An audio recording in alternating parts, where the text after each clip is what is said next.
Hello, I'm Zoe, and I'm 37 years old. I recently divorced my husband of 10 years. I know that's a long time to be married, so the reason for divorce must have been something groundbreaking, and it was. Let me start off by introducing you to my husband, Carl. Carl and I met at a concert. We were drunk and vibing with the music. We ended up talking a lot that night and also exchanged contacts by the end of it. After that, we met each other some more and dated for around 2 years before deciding to get married. Our marriage was going really well. We had a lot of ups and downs, but we always managed to get through it. Thankfully, we were able to buy a house after 2 years of being married, but since Carl had a terrible credit score, the mortgage and the deed were made in my name. Now, Carl and I had similar amounts of income. The only difference was that Carl loved to spend his money. He even spent money that wasn't his own. I had to keep an eye on his expenditure for a whole year to get his credit to a decent place. Other than that, everything in our relationship was fine. The first time I got a notification that I had another credit card open in my name, I was shocked. As far as I knew, I hadn't done anything of that sort. At that time, however, I just assumed that it was one of those scam messages that aimed to steal from you, so I let it go. I didn't think much of it. In fact, I completely forgot about it. But there was this feeling in my gut that I couldn't get rid of. It kept telling me that something was not right. I ignored it the first time it happened, but another 2 months later I got the same message.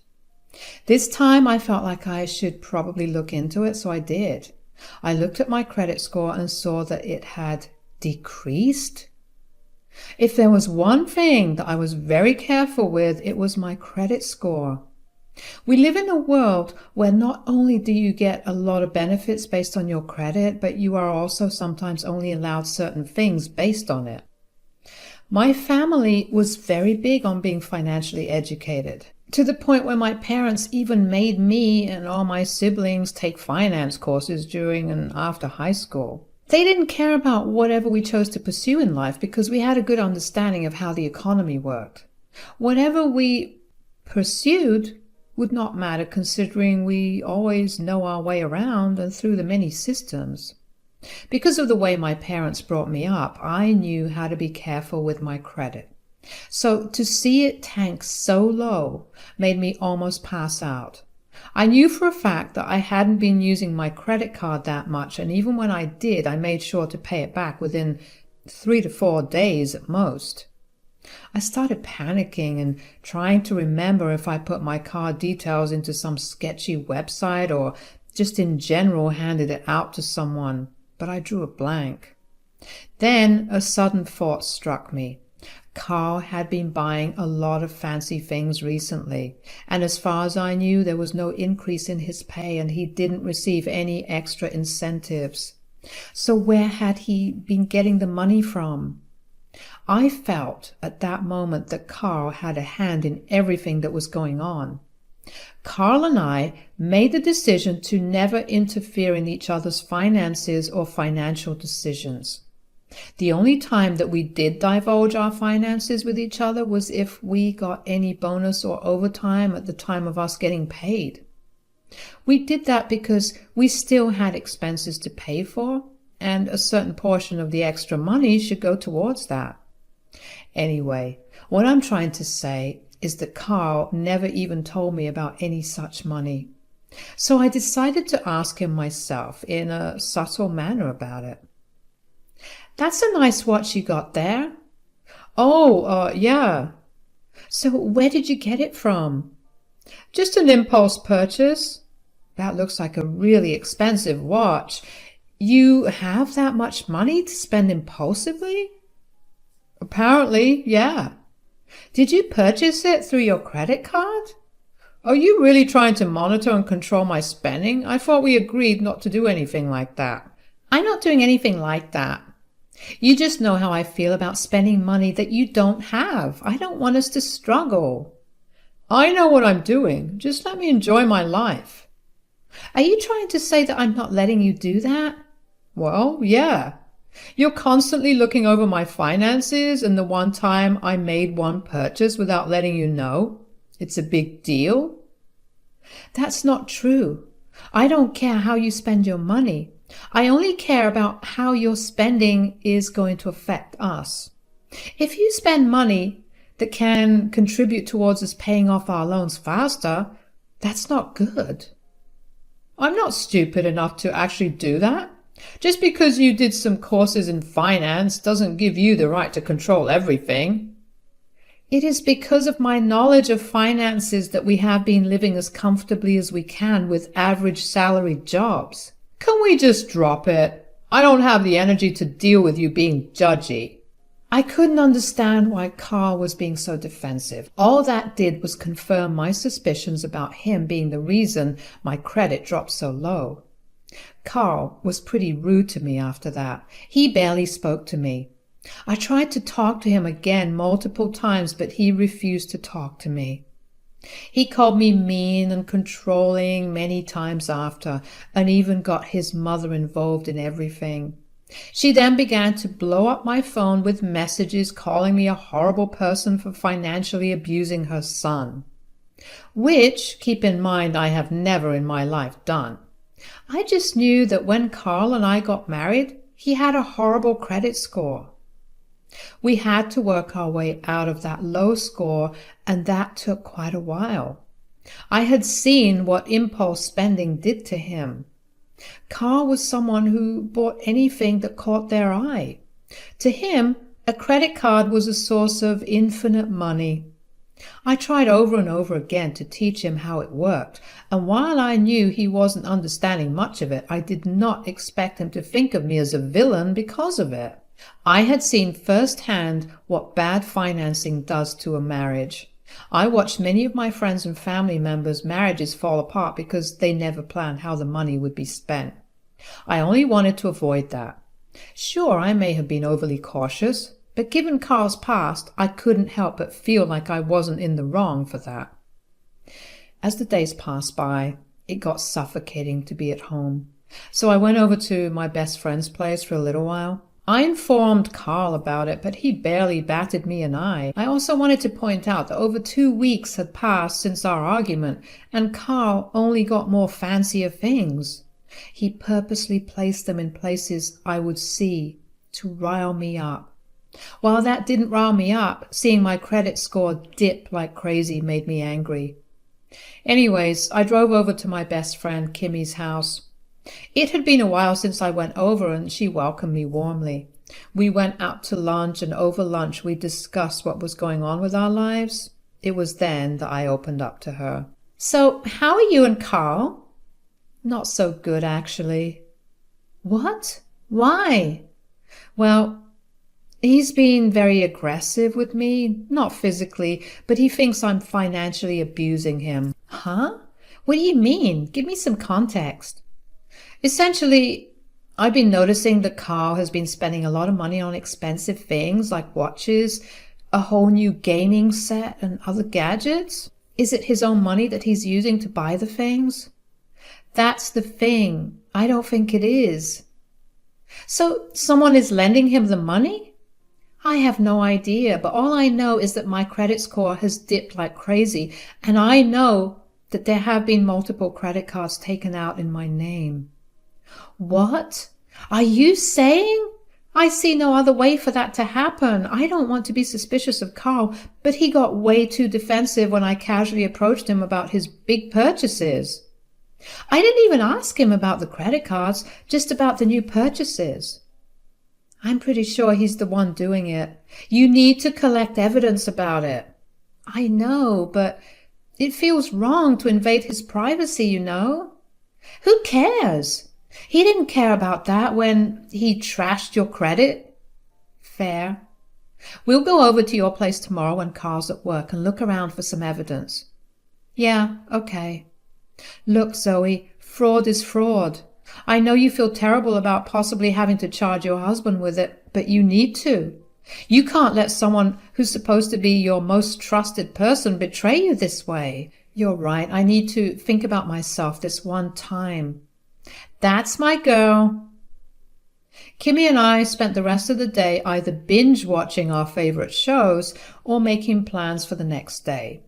We both took the day off from work. I will admit that I felt really nervous about the plan, but I knew that I needed to do it for my benefit. I loved Carl with every fiber of my being, but if he really was the one that was harming me, I would make his life hell. The next day, Kimmy and I woke up early in the morning and waited until we were sure that Carl had left for work before we started our drive back to my place. I lived about an hour away from her, so when we got to my place, there was no doubt that Carl was at work. We walked into my house and immediately dashed to the bedroom. We went through Carl's nightstand and his cupboard to see if we could find anything. We didn't find anything, and a part of me was relieved. I still wanted to believe that Carl wasn't involved in everything. Then we went to his office. I looked through his table while Kimmy went through his computer. Thankfully, I knew all his passwords, and even though he changed his computer's password, I was able to guess it. Carl's search history had been completely erased. There was not a single thing there. The table drawers had nothing but a bunch of unrelated documents. But the bottom drawer felt different from the other ones.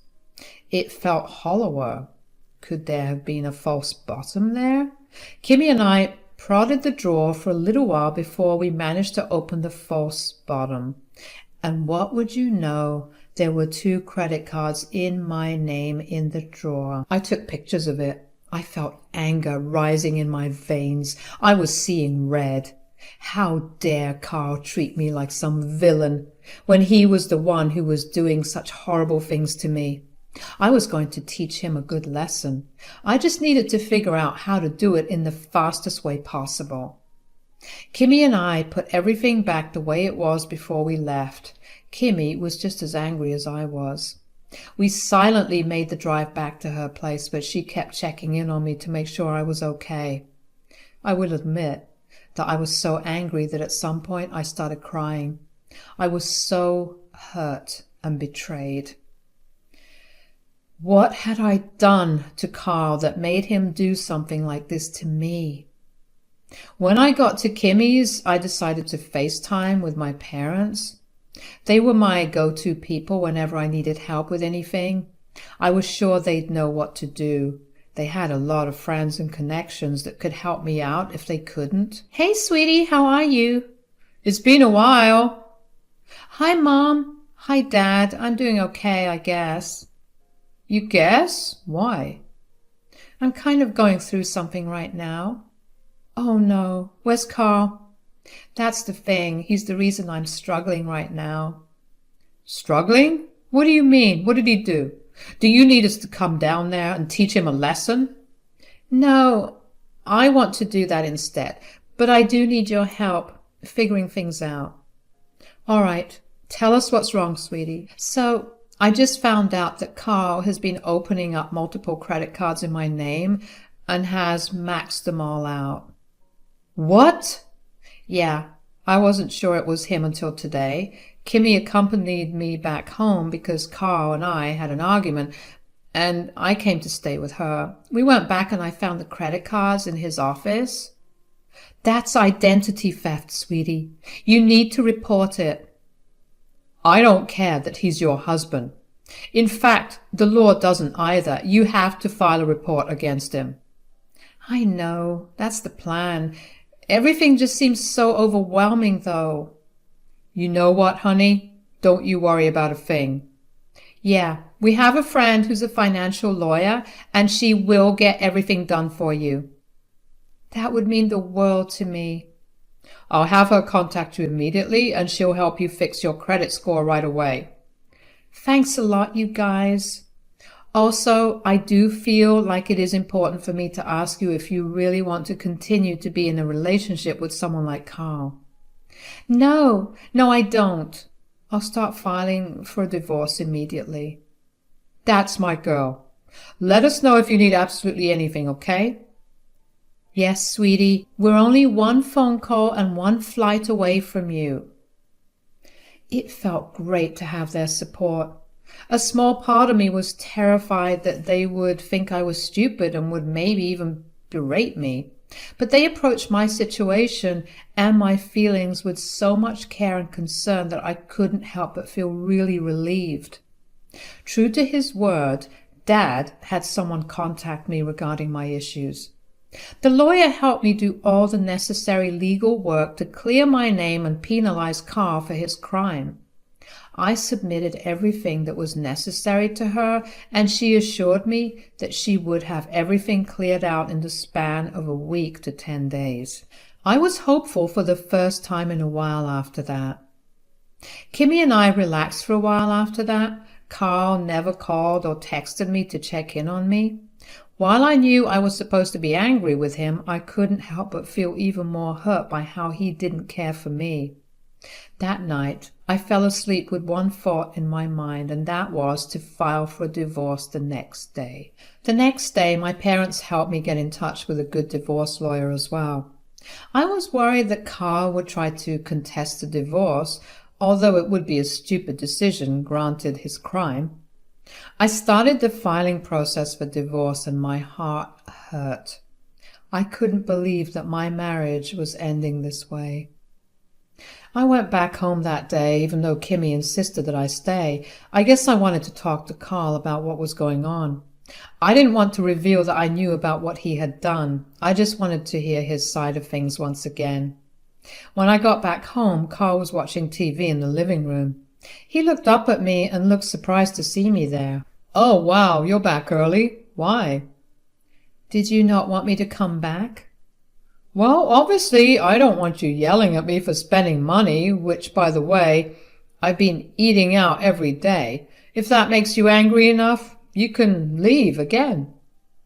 "I literally just walked in. Can we not fight immediately?" "How can we not? Since you left, I have not heard one apology from you.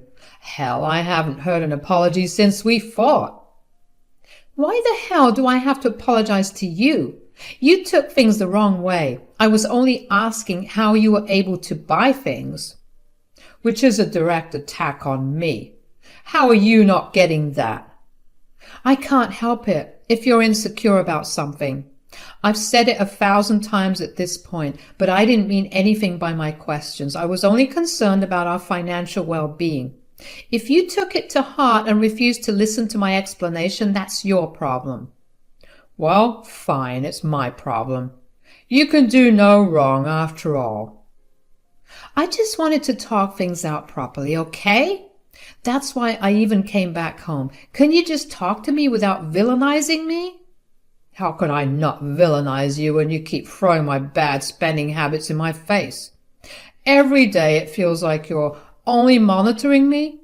Do you know how many things I've wanted to buy over the years but never did because of how scared I was?" "Carl, let me be clear. I never stopped you from spending or even splurging. My only criterion was that you make big purchases every once in a while, but if the purchases are small, you could make them as many times as you want. I was only stricter about it when we were trying to fix your credit." "That's not true. You've been doing it since the start." "Okay, well then, I'm sorry if I ever made you feel that way, but I can promise you that I never intended to do it." "Yeah, whatever." The way that Carl was trying his hardest to paint himself as a victim enraged me. I think after that conversation, my head cleared out a lot more. I guess I was just hoping that maybe Carl would confess to what he's done and we could still be together. But clearly that was not going to happen. I left him in the living room and stayed in the bedroom. I made sure to first change all my passwords because I didn't want Carl to find out in any way what I was going to do to him. Then it was just a matter of waiting. The next few days were spent either working or going over to Kimmy's, and then it finally arrived. By it, I mean mail. The mail was from my bank telling me that all my credit cards had been cancelled, and that since it was my husband who stole the money and he had an account at the same bank, the money amount would be charged to his bank. I was really, really happy at that news. I also decided to go and get my divorce papers because there was no better opportunity to hit him worse than when he was already low. Carl came back home that evening frantically. He looked pale and he kept pacing back and forth in the living room. I had an inkling about why he was freaking out, but I wanted to find out how he'd break the news to me. "What's wrong? Why do you look so anxious?" "It's nothing. Why do you care right now?" "It's clearly something. Just tell me what it is."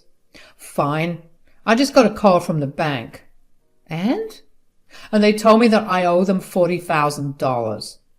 $40,000? Why on earth would you need to pay them that much?" "I don't know." "Don't you dare lie to me. Is this about the new things you've been buying? But your credit card maxes out at $20,000. Did you take out another credit card?" "Not really." "What do you mean, not really? Tell me what it is." "Okay, well, I was angry at you and with my life in general, so I did something stupid. I took out some credit cards in your name, but I still don't know why they charged me instead." "That's because I reported you." "You what? Why would you do that?"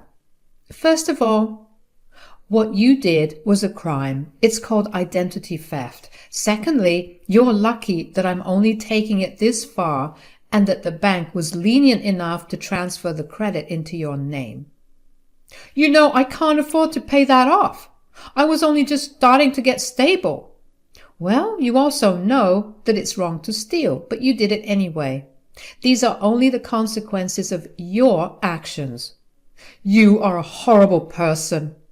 "No, in every situation so far, it's you that's been horrible. In fact, you've been horrible enough for me to want to divorce you.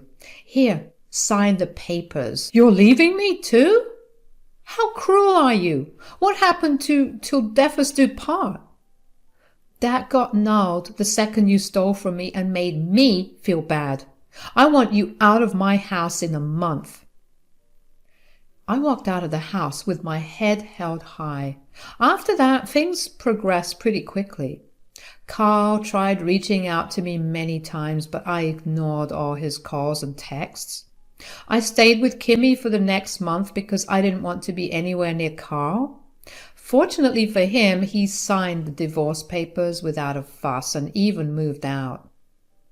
Last I heard, he's been couch surfing at different people's houses because his credit was too bad to allow him to get a place to rent. He's couch surfing because he and his mother aren't on talking terms. You see, his mother had called me to yell at me for divorcing her son when he was at his lowest. I calmly told her why he was at his lowest, and it turned out that he never told her how he even got into so much debt. Needless to say, she was very angry with him and refused to talk to him. I feel a lot better now that Carl's negativity is out of my life. I mean, yes, I miss the good times we shared, but at the same time, the bad memories make everything seem not so good. I'm finally moving on to bigger and better things. Cheers!